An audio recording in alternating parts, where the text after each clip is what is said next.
আজকের দিনে আমাদের ভারত মাতার শ্রেষ্ঠ সন্তানরা বীর ভগৎ সিং, বীর সুখদেব, বীর রাজগুরুর ফাঁসি হয়। উনারা কি আমাদের দেশের জন্য, দেশের মানুষের জন্য কি করেছেন ওটা সবাই জানে। আমার প্রশ্ন একটাই, উনাদের আত্মা শান্তি পেয়েছে কি? যে ভারতবর্ষের স্বপ্ন উনারা দেখেছেন, বর্তমানে ভারতবর্ষ কি সেই ভারতবর্ষ? উনারা যে ভারতবর্ষের স্বপ্ন দেখেছেন এটা ভারতবর্ষ নয়।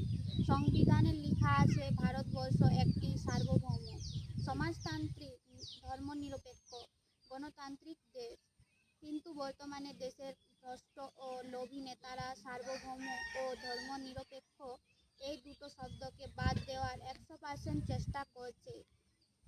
বীর ভগৎ সিং জি হিন্দুস্তান সোশ্যালিস্ট রিপাবলিকান আর্মি কেন গঠন করেছিলেন? কারণ তার লক্ষ্য শুধু দেশের স্বাধীনতা ছিল না, তার লক্ষ্য ছিল এমন একটা